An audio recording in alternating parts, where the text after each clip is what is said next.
राम राम शेतकरी मित्र, मी तुमचा शेतकरी मित्र दौलत बारापात्री यूट्यूब चॅनल तुमचं स्वागत करत आहे.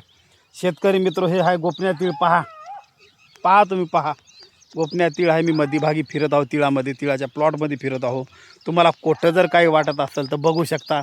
माल वगैरे कसा लागला याला, काय नाही, याची बघा हाईट बघा, याचं हाईट बघा, याच्या मालाची पद्धत बघा. तुम्ही पाहू शकता कसं आहे काय नाही. तुम्हाला कसं आहे माहिती देणं खूप महत्त्वाचं आहे. आपल्या शेतकऱ्याला माहिती पुरवणं खूप महत्त्वाचं आहे. मला असं वाटलं बियाणं आणते वेळेस एका शेतकऱ्याकडून, त्या बिचाऱ्यानं त्याच्या मेहनतीचं त्यानं मला सांगितलं.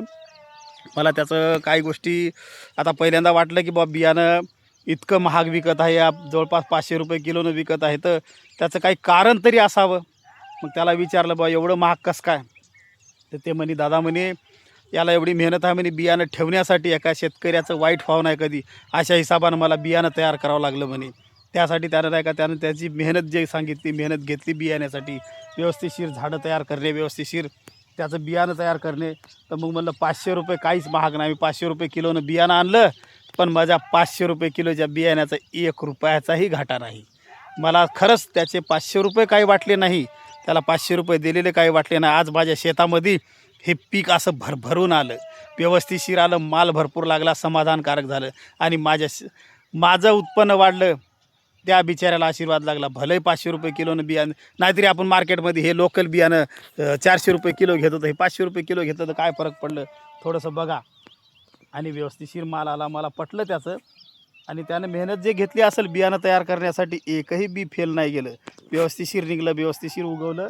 आणि हे बघा माल कसा भरभरून माझ्या शेतात आला, व्यवस्थितशीर माल आला. आणि मेहनत घ्यावंच लागणार आहे. ज्याला बियाणं तयार करायचं त्या शेतकऱ्याला थोडीशी मेहनत घ्यावं लागणार आहे. काढते वेळेस चांगलं बियाण्याची निवड करणे, व्यवस्थितशीर ते जपून ठेवणे, आणि प्रत्येक गोष्टीमध्ये त्याच्यातनी मेहनत घ्यावं लागणार आहे. आणि तशी मेहनत घेतल्याशिवाय बियाणं व्यवस्थितशीर होणार नाही. आणि तुम्हाला जर लागत असेल बियाणं पुढच्या वर्षी, तर माझ्याकडे लिस्ट करा, मला कॉल करा, मी खाली कॉन्टॅक्ट नंबर देतो.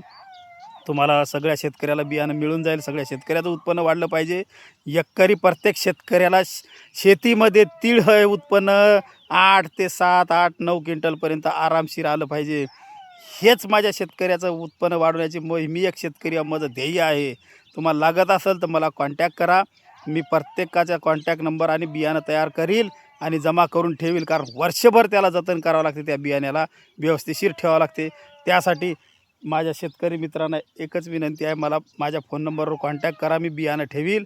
त्यासाठी तुम्हाला प्रत्येक शेतकऱ्याला बियाणं मिळून जाईल. खरंच बियाणं एक नंबर आहे आणि उत्पन्नात वाढ होणार, 100% वाढ होणार. आपल्या झाडापेक्षा 75% बोंड्या जास्त आहेत. आणि हे बघा फूल चालूच आहे, याला कुठं ना कुठं जागेवर फूल चालूच आहे.